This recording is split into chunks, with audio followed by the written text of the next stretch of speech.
साल 1976 Cambridge university के Trinity college की लाइब्रेरी में मैथमेटिशियन जॉर्ज एंड्रूज कोई पुरानी बुक ढूंढ रहे थे। शेल्फ खंगालते हुए उनकी नजर एक डस्टी से वुडन बॉक्स पर पड़ी। बॉक्स खोला तो उन्हें अंदर कुछ पुराने कागज और हाथ से लिखी हुई एक नोटबुक मिली। पहली नजर में नोटबुक बिल्कुल साधारण लगी, लेकिन जब उन्होंने उसे पलटना शुरू किया तो उनकी हैरानी का कोई ठिकाना नहीं रहा।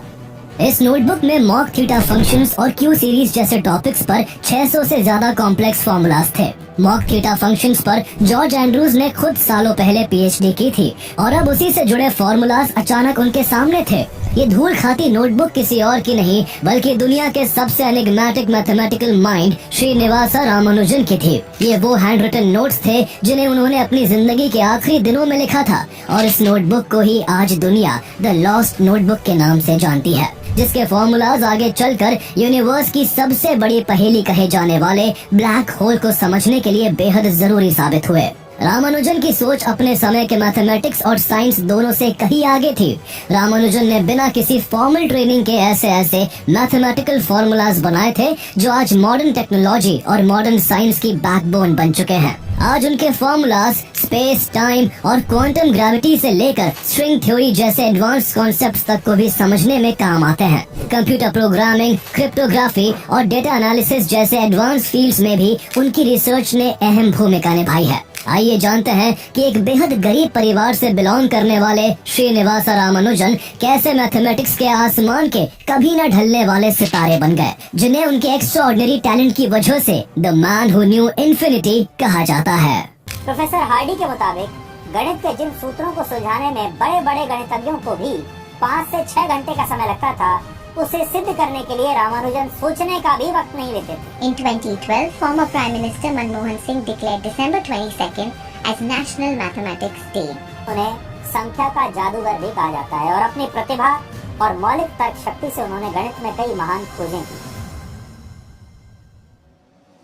श्रीनिवास रामानुजन का जन्म 22 दिसंबर 1887 को तमिलनाडु के इरोड में एक बेहद गरीब परिवार में हुआ था। उनके पिता कुप्पुस्वामी श्रीनिवास अयंगर एक साड़ी की दुकान पर नौकरी करते थे। उन्हें हर महीने सिर्फ 20 रुपए की तनख्वाह मिलती थी, जिससे घर का खर्चा निकालना मुश्किल होता था। उनकी माँ कोमलता मल मंदिरों में भजन गाकर घर चलाने में मदद करती थी। रामानुजन बड़ी दुआओं और मन्नतों से पैदा हुए थे। उनके माता पिता के कई सालों तक कोई संतान नहीं हुई थी, इसलिए वो अक्सर नामक्कल के नामगिरी लक्ष्मी नरसिम्हा स्वामी टेम्पल जाया करते थे, जो भगवान विष्णु के चौथे अवतार नरसिम्हा को समर्पित है। नामगिरी देवी को उनकी कुलदेवी माना जाता था और यही वो संतान के जन्म के लिए प्रार्थनाएं करते थे। बड़ी प्रार्थनाओं से उनके घर पहली संतान के रूप में रामानुजन का जन्म तो हो गया था, लेकिन रामानुजन का बचपन तंगहाली के साथ साथ बड़ी बीमारियों से भरा हुआ था। जब वो पैदा हुए थे उस वक्त आसपास के इलाकों में स्मॉल पॉक्स नाम की महामारी फैली हुई थी और 2 साल की उम्र में उन्हें भी इस बीमारी ने घेर लिया था। हालात इतने खराब थे कि थंजावुर डिस्ट्रिक्ट में ही उस साल स्मॉल पॉक्स की वजह से 4000 बच्चों की मौत हो गई थी। किस्मत से रामानुजन किसी चमत्कार की तरह इससे बच गए, लेकिन उनके घर वालों की चिंता तब बढ़ गई जब रामानुजन 3 साल के होने के बाद भी एक भी शब्द नहीं बोल पाते थे। घर वालों को लगने लगा था कि ये बच्चा गूंगा है, लेकिन किसी को कहाँ पता था कि जब ये बच्चा बोलेगा तो उसकी गूंज पूरी दुनिया में सुनाई देगी। उनके माँ बाप को राहत तब मिली जब रामानुजन एक दिन अचानक बिना किसी ट्रीटमेंट के खुद ब खुद बोलने लग गए। 5 साल की उम्र में उनका पास के ही एक लोकल स्कूल में एडमिशन करवा दिया गया। उनके पिता हमेशा काम में बिजी रहते थे, इसलिए उनका बचपन माँ के साए में बीता, जिन्होंने उन्हें ट्रेडिशन, पुरानास और रिलीजियस सॉन्ग्स की शिक्षा दी। वो अक्सर अपनी माँ के साथ मंदिरों में पूजा के लिए जाते थे। यही वजह थी कि उनके मन में भगवान के लिए गहरी आस्था थी। मैथमेटिक्स के सब्जेक्ट में रामानुजन का एक्स्ट्राऑर्डिनरी टैलेंट शुरू से ही दिखने लगा था और अपने सवालों से उन्होंने स्कूल टीचर को सरप्राइज करना शुरू कर दिया था। जब वो क्लास 3 में थे तब एक दिन उनके टीचर क्लासरूम में ये एक्सप्लेन कर रहे थे कि जब भी किसी नंबर को उसी एग्जैक्ट नंबर से डिवाइड किया जाता है तो आंसर हमेशा 1 आता है। इस पर रामानुजन ने तुरंत सवाल किया कि सर, अगर ऐसा है तो 0 को 0 से डिवाइड करने पर भी आंसर 1 क्यों नहीं आता? रामानुजन के इस सवाल का टीचर के पास कोई जवाब नहीं था और वो एक तीसरी क्लास के बच्चे से इस तरह का सवाल सुनकर काफी हैरान थे। 10 साल की उम्र में रामानुजन ने अपनी प्राइमरी एजुकेशन अपने डिस्ट्रिक्ट में सबसे अधिक नंबर लाकर पूरी की। आगे की पढ़ाई के लिए उनका एडमिशन शहर के ही English medium school town higher secondary school में हुआ, जहां उनका फॉर्मल मैथमेटिक्स से पहली बार इंटरेक्शन हुआ। यही उन्होंने अपने सीनियर से क्यूबिक इक्वेशन सॉल्व करना सीखा और फिर उनके लिए जैसे एक नया दरवाजा खुल गया। मैथमेटिक्स अब रामानुजन के लिए केवल एक सब्जेक्ट नहीं था, बल्कि ये उनके लिए एक साधना थी जिसमें वो इतने गहरे डूबते गए कि उन्हें क्लास में बाकी सब्जेक्ट्स की खबर ही नहीं रहती थी। उन्हें मैथमेटिकल प्रॉब्लम सॉल्व करने में इतना मजा आने लगा कि वो सीनियर क्लास के मैथ्स की किताबें पढ़ने लगे। रामानुजन ने सिर्फ 12 साल की उम्र में एस.एल. लोनी की ट्रिग्नोमेट्री पर लिखी एडवांस बुक को पूरी तरह मास्टर कर लिया था। जहाँ स्कूलों में बच्चों को सिर्फ ये सिखाया जाता था कि ट्रिग्नोमेट्री का मतलब ट्रायंगल के साइड्स का रेशियो होता है, वही रामानुजन बिना किसी से सीखे खुद से इसे सॉल्व करने के लिए सबसे डिफिकल्ट मेथड इनफाइनाइट सीरीज का इस्तेमाल करते थे। इसके बावजूद मैथमेटिक्स के एग्जाम्स में जहां बाकी स्टूडेंट्स को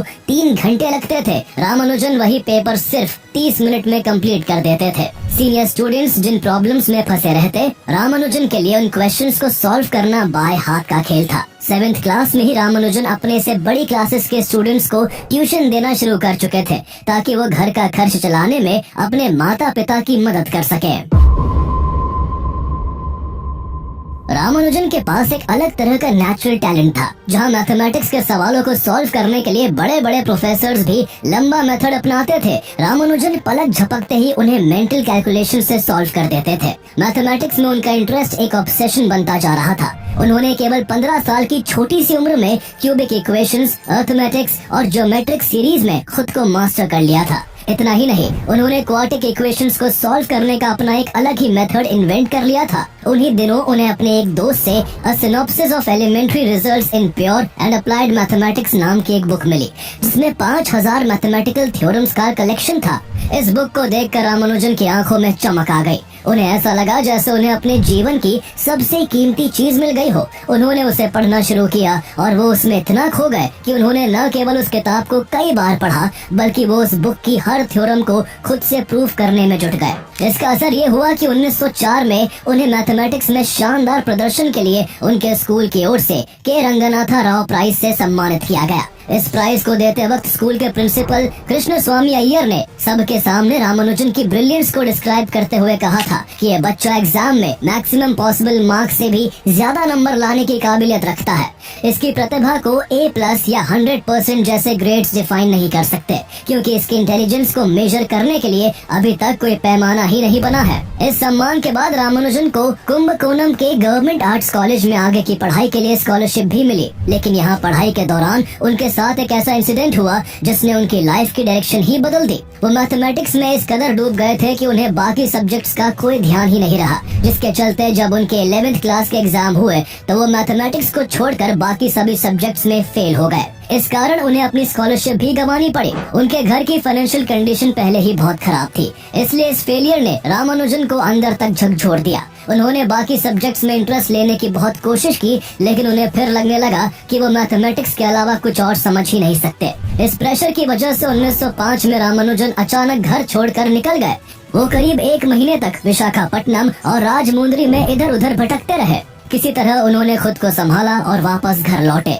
इसके बाद उन्होंने मद्रास के पचायप्पास कॉलेज में एडमिशन ले लिया, लेकिन यहाँ भी उनके लिए हालात नहीं बदले। जब एग्जाम का टाइम आया तो रामानुजन फिर से मैथमेटिक्स के अलावा बाकी के सब्जेक्ट्स में फेल हो गए। इससे वो काफी परेशान हो गए थे। इसी वजह से उन्होंने फॉर्मल एजुकेशन को हमेशा के लिए छोड़ने का फैसला किया और इंडिपेंडेंट मैथमेटिकल रिसर्च में लग गए। लेकिन ये रास्ता उनके लिए काफी मुश्किल था। उनके पास कोई डिग्री नहीं थी, जिस वजह से उन्हें कोई जॉब नहीं मिल पा रही थी। वहीं उनके घर की फाइनेंशियल सिचुएशन इतनी ज्यादा खराब थी कि जहां कभी कभी उन्हें भूखे पेट रात गुजारनी पड़ती, तो वही पेन और कागज के पैसे न होने की वजह से उन्हें मैथमेटिक्स के क्वेश्चन सॉल्व करने के लिए स्लेट और चौक पर ही निर्भर रहना पड़ता था। अगले 5 साल तक रामानुजन बिना किसी रेगुलर इनकम सोर्स के सिर्फ मैथमेटिक्स में डूबे रहे। वो स्लेट पर घंटों तक लिखते रहते। सोने के बाद सुबह जब उठते तो दिमाग में इक्वेशन तैयार मिलती जिससे वो तुरंत कहीं दर्ज कर लेते। उनकी माँ एस्ट्रोलॉजी में बिलीव करती थी और उनका मानना था कि रामानुजन की कुंडली 2 संभावनाएं दिखाती है, या तो उनका जीवन छोटा होगा और वो उस छोटे जीवन में दुनिया भर में नाम कमाएंगे,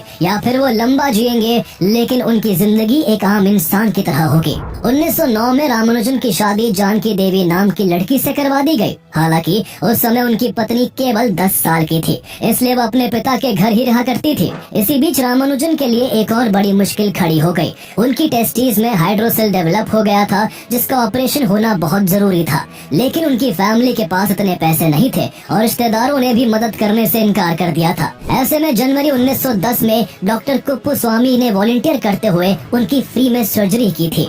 इसके बाद रामानुजन मद्रास एक दोस्त के घर रहने चले गए और वहीं से जॉब ढूंढने लगे। वो इतना मजबूर हो चुके थे कि रोज डोर टू डोर जाकर कोई क्लेरिकल जॉब मांगते थे। बहुत कोशिशों के बाद भी उन्हें कोई नौकरी नहीं मिली, इसलिए वो अपने घर का खर्च निकालने के लिए पास के प्रेसिडेंसी कॉलेज के बच्चों को ट्यूशन पढ़ाने लगे। इस भाग दौड़ में वो एक बार फिर से बीमार हो गए और इस बार वो इतने डर गए कि उन्होंने अपने दोस्त आर राधाकृष्णन अय्यर से गुजारिश की कि अगर वो जिंदा नहीं बच पाए तो वो उनकी research notebooks professor Singaravelu Mudaliar या फिर British professor Edward B Ross के पास पहुंचा दे ताकि उनका काम दुनिया के सामने आ सके। हालांकि रामानुजन की किस्मत ने एक बार फिर उनका साथ दिया और वो इस इलनेस से भी रिकवर हो गए। इसी दौरान उनकी मुलाकात deputy collector V Ramaswamy Iyer से हुई जो इंडियन मैथमेटिकल सोसाइटी के फाउंडर भी थे। रामानुजन ने उन्हें अपनी नोटबुक्स दिखाई जिनमें ऐसे ऐसे मैथमेटिकल रिजल्ट्स थे जिन्हें देखकर रामास्वामी अय्यर दंग रह गए। उन्हें यकीन नहीं हो रहा था कि इतना एडवांस मैथमेटिकल वर्क एक फॉर्मल एजुकेशन से ड्रॉप आउट लड़का कर सकता है। इम्प्रेस्ड होकर उन्होंने रामानुजन को एक लेटर ऑफ इंट्रोडक्शन दिया और अपने दोस्त और नेल्लोर के district collector R Ramachandra Rao के पास भेज दिया ताकि रामानुजन को गाइडेंस और सपोर्ट मिल सके। R Ramachandra Rao Indian Mathematical Society के सेक्रेटरी भी थे। जब उन्होंने रामानुजन की नोटबुक्स देखी तो वो भी हैरान रह गए। साथ ही उनके मन में एक डाउट भी था कि क्या सच में ये सब कैलकुलेशंस रामानुजन ने खुद की थी। असल में रामानुजन अपने कामों को दूसरों को समझाने में उतने अच्छे नहीं थे। उनकी बातें अक्सर इतनी कॉम्प्लेक्स होती थी कि सामने वाला उन्हें पूरी तरह ग्रास्प नहीं कर पाता था। इसलिए राव ने पहले तो खुद क्लैरिटी पाने के लिए अपने कुछ जानकार मैथमेटिशियन से रामानुजन के काम की जांच करवाई और जब कंफर्म हो गया कि ये सारे रिजल्ट्स वाकई रामानुजन के खुद के थे तब उन्होंने न सिर्फ उन्हें अप्रिशिएट किया बल्कि फाइनेंशियली सपोर्ट भी किया ताकि वो अपनी रिसर्च को बिना किसी परेशानी के कंटिन्यू कर सके। इसी के चलते 1911 में some properties of Bernoulli's numbers के नाम से रामानुजन का पहला research paper Indian Mathematical Society के जर्नल में पब्लिश हुआ। ये प्रोफेशनल मैथमेटिकल वर्ल्ड में उनका पहला बड़ा कदम था। इसी बीच रामानुजन के टैलेंट को देखते हुए उन्हें रेवेन्यू डिपार्टमेंट में ग्रेड 4 अकाउंटिंग क्लर्क की नौकरी भी दे दी गई, जहां उन्हें वेतन के रूप में 30 रुपए महीना सैलरी मिलने लगी। वो अपने ऑफिस के काम को बहुत एफिशिएंटली निपटाते थे ताकि अपनी रिसर्च के लिए भी टाइम बचा सके। यही जॉब करते हुए रामानुजन के मैथमेटिकल रिसर्च पर एक British officer sir Francis spring की नजर पड़ी जिन्हें मैथमेटिक्स में काफी रुचि थी। सर फ्रांसिस स्प्रिंग उनकी रिसर्च से बेहद इम्प्रेस हुए। उन्होंने फैसला किया कि रामानुजन के काम को दुनिया तक पहुंचाना चाहिए। ब्रिटेन में चूंकि उस समय मैथमेटिक्स के सबसे बड़े दिमाग मौजूद थे, इसलिए 1912 में sir Francis spring, Narayan Iyer, Ramchandra Rao और E.W. मिडिलमैस ने मिलकर रामानुजन का रिसर्च वर्क इंग्लैंड भेजने की तैयारी शुरू की। उनका पहला लेटर लंदन के एक प्रोफेसर M.J.M. हिल के पास भेजा जिसमें बर्नौली नंबर्स पर उनका रिसर्च पेपर भी शामिल था। M.J.M. हिल ने रामानुजन के काम की तारीफ तो की, लेकिन रामानुजन के पास कोई फॉर्मल एजुकेशन या यूनिवर्सिटी डिग्री न होने के कारण उन्होंने कोई सपोर्ट देने से इनकार कर दिया। इसके बाद रामानुजन का काम कैम्ब्रिज यूनिवर्सिटी के 2 रिनाउंड मैथमेटिशियंस E.W. हॉब्सन और H.F. बेकर के पास भेजा गया, लेकिन इस बार और भी ज्यादा डिस्करेजिंग रिस्पांस मिला। दोनों ने रामानुजन के लेटर पर कोई रिस्पांस देना भी जरूरी नहीं समझा। कुछ दिन बाद 16 जनवरी 1913 को रामानुजन ने कैम्ब्रिज यूनिवर्सिटी के एक और बड़े प्रोफेसर और renowned mathematician Godfrey Harold Hardy के पास एक डिटेल लेटर लिखा। इस लेटर में उन्होंने अपनी आपबीती के साथ साथ करीब 120 थ्योरम्स भी लिखी थी। एक सुबह G.H. हार्डी जब अपने घर में कैजुअली वॉक कर रहे थे, तभी उन्हें रामानुजन का वो लेटर मिला, जो आगे चलकर न सिर्फ हार्डी की सोच को बदलने वाला था, बल्कि दुनिया के मैथमेटिकल इतिहास में भी एक नए चैप्टर की शुरुआत करने वाला था। हार्डी बाद में उस मोमेंट को याद करते हुए कहते हैं कि उस लेटर में कुछ ऐसे मैथमेटिकल रिजल्ट्स और थ्योरम्स मेंशन थे जिनमें से कुछ नोन थे, लेकिन बाकी के बेहद वाइल्ड और अनबिलीवेबल थे। उनमें से ज्यादातर बिना किसी प्रूफ के थे। इसलिए शुरुआत में हार्डी को रामानुजन का काम फ्रॉड लगा। उन्हें लगा कि ये लेटर किसी ऐसे व्यक्ति के हैं जो रैंडम थ्योरम्स बनाकर दुनिया को ब्लफ करना चाहता है। ऐसे लेटर्स हार्डी को अक्सर मिलते रहते थे, इसलिए उन्होंने इस लेटर पर ज्यादा ध्यान नहीं दिया और उसे डस्टबिन में फेंक दिया।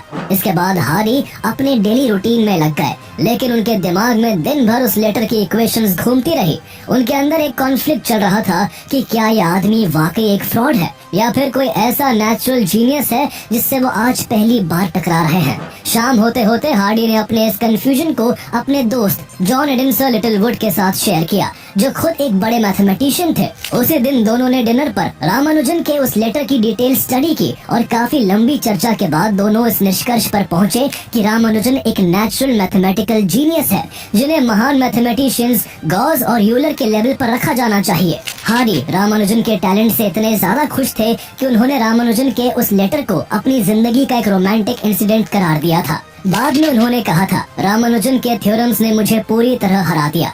मैंने पहले कभी ऐसे थ्योरम्स नहीं देखे थे। सिर्फ एक नजर डालने से ही ये साफ हो जाता है कि ये किसी ऑर्डिनरी मैथमेटिशियन के नहीं हो सकते। इन्हें केवल हाईएस्ट लेवल का मैथमेटिशियन ही लिख सकता है। इन्हें सच होना चाहिए, क्योंकि अगर ये सच नहीं होते तो कोई उन्हें इमेजिन तक नहीं कर सकता था।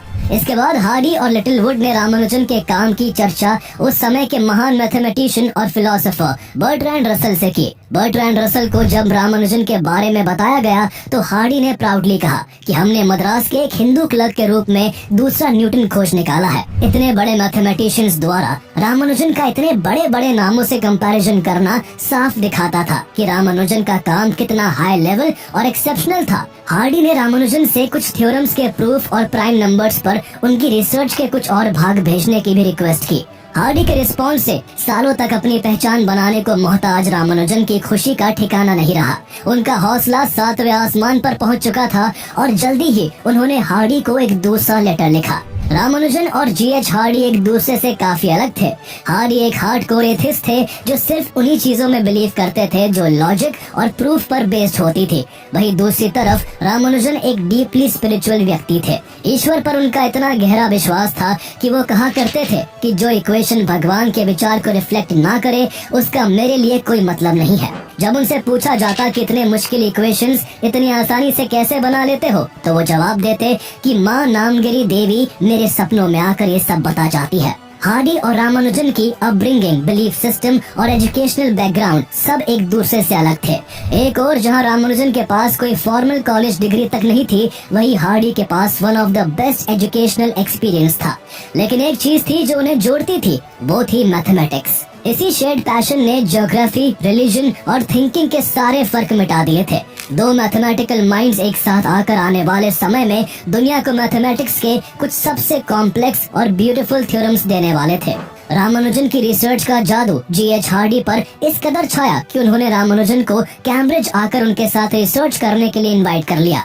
अब रामानुजन के पास दुनिया के सबसे प्रेस्टिजियस मैथमेटिशियंस के साथ काम करने का मौका था। रामानुजन इस अपॉर्चुनिटी के लिए बहुत खुश थे, लेकिन तभी उनके साथ एक बार फिर एक अजीब घटना हो गई। दरअसल रामानुजन एक ऑर्थोडॉक्स ब्राह्मण फैमिली से बिलोंग करते थे और उन दिनों समंदर पार करना काफी अशुभ माना जाता था। इसलिए उनकी माँ नहीं चाहती थी कि उनका बेटा समंदर पार करे। इसके अलावा रामानुजन खुद भी डीपली रिलीजियस थे। वो देवी नामगिरी के बहुत बड़े भक्त थे और उन्हें डर था कि ब्रिटेन जाकर उन्हें नॉनवेज खाना पड़ सकता है, जिससे उनका रिलीजियस डिसिप्लिन टूट जाएगा। इस डर और पारिवारिक प्रेशर के चलते रामानुजन ने इतने अच्छे मौके को हाथ से जाने दिया और ब्रिटेन जाने से मना कर दिया। G.H. हार्डी को जब ये पता चला तो वो शॉक्ड रह गए। उन्हें उम्मीद थी कि रामानुजन इस मौके को हाथ से नहीं जाने देंगे, लेकिन रिलीजियस बिलीफ्स की वजह से रामानुजन ने कदम पीछे खींच लिए थे। हार्डी ने भी हार नहीं मानी और अपने एक कलीग E.H. नेविल से कांटेक्ट किया, जो उस समय मद्रास में ही लेक्चर के लिए आए हुए थे। हार्डी ने नेविल से रिक्वेस्ट की कि वो रामानुजन को ब्रिटेन आने के लिए कन्विंस करे। कहा जाता है कि इसी बीच रामानुजन की मां ने एक अजीब सपना देखा, जिसमें रामानुजन विदेशी लोगों से घिरे हुए थे। उन्हें सपने में कुल देवी माता नामगिरी दिखाई दी, जिन्होंने उन्हें आदेश दिया कि वो रामानुजन के रास्ते में रुकावट न बने, क्योंकि उनके बेटे का जन्म किसी बड़े मकसद को पूरा करने के लिए हुआ है। उस सपने के बाद उनकी मां ने रामानुजन को ब्रिटेन जाने की परमिशन दे दी। जैसे ही G.H. हार्डी को एक खबर मिली, वो फौरन एक्शन में आ गए। उन्होंने नेविल से कहा कि वो यूनिवर्सिटी ऑफ मद्रास से रामानुजन के एक्सपेंसेस के लिए एक स्कॉलरशिप सिक्योर करें। इसको लेकर नेविल ने यूनिवर्सिटी को लिखा, the discovery of the genius of S. Ramanujan of Madras promises to be the most interesting event of our time in the mathematical world। इसके बाद मद्रास यूनिवर्सिटी ने रामानुजन को ब्रिटेन भेजने के लिए गवर्नमेंट से स्पेशल सैंक्शन दिलवाए और उनके ट्रैवल और अन्य दूसरी चीजों का इंतजाम करवाया। सारी तैयारियां पूरी करने के बाद 17 मार्च 1914 को रामानुजन शिप के जरिए ब्रिटेन के लिए निकले और करीब एक महीने के ट्रैवल के बाद 14 अप्रैल को ब्रिटेन पहुंच गए। ब्रिटेन में रामानुजन को नेविल के घर ठहराया गया, जो हार्डी के रेजिडेंस से काफी नजदीक था। वहां पहुंचते ही रामानुजन ने तुरंत लिटिलवुड और हार्डी के साथ काम करना शुरू कर दिया। कैम्ब्रिज यूनिवर्सिटी के ट्रिनिटी कॉलेज में रामानुजन ने हार्डी और लिटिलवुड के साथ मिलकर कई इंपॉर्टेंट मैथमेटिकल प्रोजेक्ट्स पर काम किया। हार्डी ने न सिर्फ रामानुजन की रिसर्च को रिफाइन करने में मदद की, बल्कि ब्रिटिश एकेडमिक सिस्टम को भी उनके लिए एक्सेसिबल और मैनेजेबल बना दिया। रामानुजन इंटुइटिवली मैथ की मुश्किल से मुश्किल थ्योरम को समझ लेते थे, लेकिन वो मॉडर्न मैथमेटिक्स में ट्रेन नहीं थे, इसलिए प्रूफ ऑफ कॉन्सेप्ट के बजाय सीधे रिजल्ट पर पहुंच जाते थे। हार्डी के लिए यही चिंता की बात थी। रामानुजन की इक्वेशंस को दुनिया तक पहुंचाने के लिए मॉडर्न मैथमेटिकल तरीके का इस्तेमाल जरूरी था, इसलिए हार्डी ने उनके तरीके को बदले बिना ही उन्हें फॉर्मल मैथ्स में ट्रेन किया। रामानुजन और हार्डी की जोड़ी ने मैथमेटिक्स की दुनिया में क्रांति ला दी। उन्होंने पार्टीशन थ्योरी और एलिप्टिक फंक्शंस जैसे कॉन्सेप्ट्स पर काम किया, जो आज भी मैथमेटिशियंस को इंस्पायर करते हैं। 2 साल में रामानुजन ने इतना एक्स्ट्राऑर्डिनरी काम कर लिया था कि 1916 में कैम्ब्रिज यूनिवर्सिटी ने उन्हें BA की डिग्री से नवाजा। ये उनके अनमैच्ड टैलेंट का रिजल्ट ही था कि उन्हें ये डिग्री एकेडमिक सिलेबस पूरा करने के लिए नहीं, बल्कि हाईली कॉम्पोजिट नंबर्स पर की गई उनकी रिसर्च के लिए दी गई थी। उसी साल मार्च 1916 में उनके उस रिसर्च पेपर को proceedings of the London mathematical Society के फ्रंट पेज पर पब्लिश किया गया। रामानुजन का काम इतना एक्स्ट्राऑर्डिनरी था कि अगले साल 6 दिसंबर 1917 को उन्हें लंदन मैथमेटिकल सोसाइटी का मेंबर चुन लिया गया और फिर 1 साल बाद 1918 में उन्हें रॉयल सोसाइटी ऑफ लंदन का फेलो बनाया गया। वो रॉयल सोसाइटी के मेंबर बनने वाले दूसरे इंडियन थे और रॉयल सोसाइटी की हिस्ट्री में उस समय तक के सबसे यंगेस्ट फेलोज में से एक थे। यही नहीं, उन्हें 13 अक्टूबर 1918 को ट्रिनिटी कॉलेज का फेलो भी चुना गया और वो ऐसा करने वाले पहले इंडियन थे। रामानुजन उस समय न सिर्फ मैथमेटिक्स की दुनिया के उभरते सितारे बन चुके थे, बल्कि उन्होंने एक एग्जाम्पल भी सेट कर दिया था कि जीनियस किसी फॉर्मल डिग्री, किसी वेल्दी बैकग्राउंड या किसी प्रिविलेज अपब्रिंगिंग के मोहताज नहीं होते। हार्डी से मिलने के बाद रामानुजन को ग्लोबल पहचान तो मिल चुकी थी, लेकिन ब्रिटेन का ठंडा और गीला मौसम उनके लिए कांस्टेंट स्ट्रगल बन गया था। वो इस क्लाइमेट में एडजस्ट नहीं कर पा रहे थे। इसके अलावा एक स्ट्रिक्ट वेजिटेरियन होने की वजह से उन्हें वहाँ प्रॉपर खाना भी नहीं मिल पाता था, इसलिए वो अपना खाना खुद ही बनाया करते थे। लेकिन लंबे समय तक हेल्दी खाना ना मिल पाने, ओवरवर्क और आइसोलेशन की वजह से उनकी सेहत धीरे धीरे बिगड़ने लगी। उन्हें ट्यूबरकुलोसिस हो गया था और वो सीवा विटामिन डेफिशिएंसी से भी जूझ रहे थे। इसके साथ ही वो इमोशनली भी टूटते जा रहे थे, क्योंकि वो काफी सालों से अपनी फैमिली और पत्नी से दूर थे। वो अपने परिवार वालों को मिस करते थे, लेकिन उस समय ब्रिटेन फर्स्ट वर्ल्ड वॉर में उलझा हुआ था, इसलिए उनका भारत आ पाना भी मुमकिन नहीं हो पा रहा था। इन सारी परेशानियों का असर उनकी फिजिकल हेल्थ के साथ साथ उनकी मेंटल हेल्थ पर भी पड़ा और वो धीरे धीरे डिप्रेशन का शिकार हो गए। वो इतने परेशान हो गए थे कि उन्होंने आत्महत्या करने की कोशिश की और एक दिन चलती ट्रेन के आगे कूद गए, लेकिन ड्राइवर की सूझबूझ से उनकी जान बच गई। खुद की जान लेना ब्रिटेन में क्राइम माना जाता है, इसलिए स्कॉटलैंड यार्ड ने उन्हें अरेस्ट कर लिया। हालांकि जीएच हार्डी ने उन्हें जल्दी ही छुड़वा लिया था। इतनी तकलीफों के बावजूद मैथमेटिक्स के लिए उनकी श्रद्धा कम नहीं हुई थी।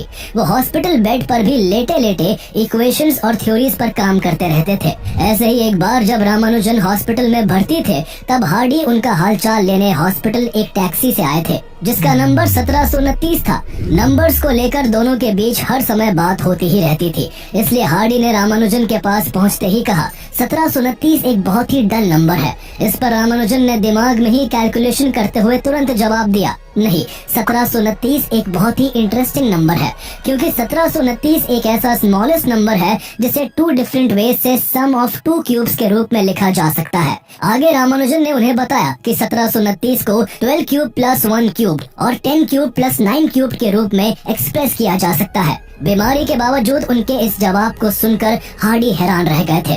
आगे चलकर यही नंबर 1729 हार्डी रामानुजन नंबर के नाम से जाना जाने लगा। रामानुजन की सेहत में कोई सुधार नहीं हो रहा था, इसलिए वो 1919 में अपने होम टाउन कुंभकोणम लौट आए। यहाँ भी उनका ट्रीटमेंट करवाया गया और उन्हें ठीक करने के लिए हर तरह के एफर्ट्स लगाए गए, लेकिन उस दौर में ट्यूबरकुलोसिस का कोई भी रिलायबल ट्रीटमेंट नहीं था, इसलिए उनकी कंडीशन और बिगड़ती चली गई। उन्हें काफी तेज दर्द होता था, लेकिन फिर भी उन्होंने अपने रिसर्च का काम नहीं छोड़ा था।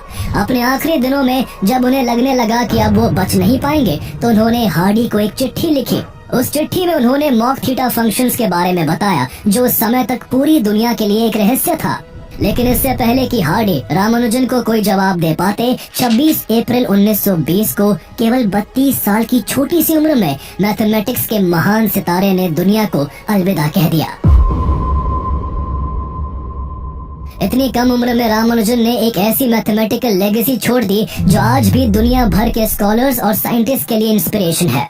बाद में उनके छोटे भाई थिरुनारायणन ने रामानुजन के हैंड रिटन नोट्स को कंपाइल करवाया, जिसमें उनके सिंगुलर मॉड्यूलाई, हाइपरज्योमेट्रिक सीरीज और कंटिन्यूड फ्रैक्शंस पर फॉर्मूले शामिल थे। बाद में कई मैथमेटिशियंस ने भी उनके नोटबुक्स को रिडिस्कवर किया और उनके बेस पर नई डिस्कवरीज की। रामानुजन ने मैथमेटिक्स के फील्ड में 3900 से ज्यादा फॉर्मूले देने का कंट्रीब्यूशन दिया, जिनमें से कई आज भी रिसर्च, टेक्नोलॉजी और मॉडर्न साइंस में इस्तेमाल हो रहे हैं। रामानुजन ने अपनी नोटबुक्स में 1/π को इन्फिनाइट सीरीज में दर्शाने के 17 तरीके लिखे थे। आज मॉडर्न कंप्यूटर्स की मदद से पाई के अरबों डेसिमल प्लेसेस तक जो कैलकुलेशंस पॉसिबल हुई हैं, वो रामानुजन के ही फॉर्मूले की देन है। उनके मॉक थीटा फंक्शंस का यूज आज सिर्फ मैथमेटिक्स तक ही सीमित नहीं है, बल्कि मेडिकल साइंस में कैंसर जैसी कॉम्प्लेक्स बीमारियों को समझने में भी हो रहा है।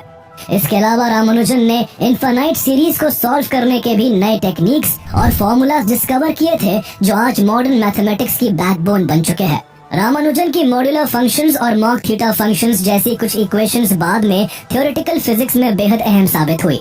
2012 में साइंटिस्ट ने पाया कि रामानुजन के मॉक थीटा फंक्शंस का इस्तेमाल ब्लैक होल्स के एंट्रोपी को समझने में किया जा सकता है। रामानुजन ने जो फॉर्मूलाज करीब 100 साल पहले बिना किसी साइंटिफिक इक्विपमेंट के बनाए थे, वो आज स्पेस टाइम, क्वांटम ग्रेविटी और स्ट्रिंग थ्योरी जैसे एडवांस कॉन्सेप्ट्स को समझने की बन चुके हैं। कंप्यूटर प्रोग्रामिंग, क्रिप्टोग्राफी और डेटा एनालिसिस जैसे एडवांस फील्ड्स में भी उनकी रिसर्च अहम भूमिका निभा रही है। उनके सम्मान में देश में डाक टिकट जारी हुए और उनके नाम पर मैथमेटिकल प्राइज भी दिए जाने लगे। उनकी 125वीं बर्थ एनिवर्सरी के अवसर पर इंडियन गवर्नमेंट ने साल 2012 को नेशनल मैथमेटिक्स ईयर और 22 दिसंबर को नेशनल मैथमेटिक्स डे डिक्लेयर किया। रामानुजन की जिंदगी पर कई फिल्में भी बनी, जिसमें साल 2015 में आई हॉलीवुड की movie the man who knew infinity सबसे पॉपुलर है, जिसमें रामानुजन का किरदार ब्रिटिश एक्टर देव पटेल ने निभाया था। जीएच हार्डी ने एक बार दुनिया के महानतम मैथमेटिशियंस को 0 से 100 के बीच रेट किया था। उन्होंने इसमें खुद को 25, great German mathematician David Hilbert को 80 और रामानुजन को 100 में से 100 मार्क्स दिए थे। आज भी रामानुजन की मैथमेटिकल नोटबुक्स, रिसर्च पेपर्स और हजारों थ्योरम्स एक अमूल्य खजाना है। उनके हैंड रिटन नोटबुक्स में ऐसे सैकड़ों फॉर्मूलाज थे, जिनमें से कई तो डेकेड्स बाद जाकर प्रूव हो पाए। वहीं उनकी सैकड़ों थ्योरम्स अब भी ऐसी मैथमेटिकल पजल्स बनी हुई हैं, जिन्हें उनकी मृत्यु के 100 से ज्यादा साल बाद भी प्रूव नहीं किया जा सका है।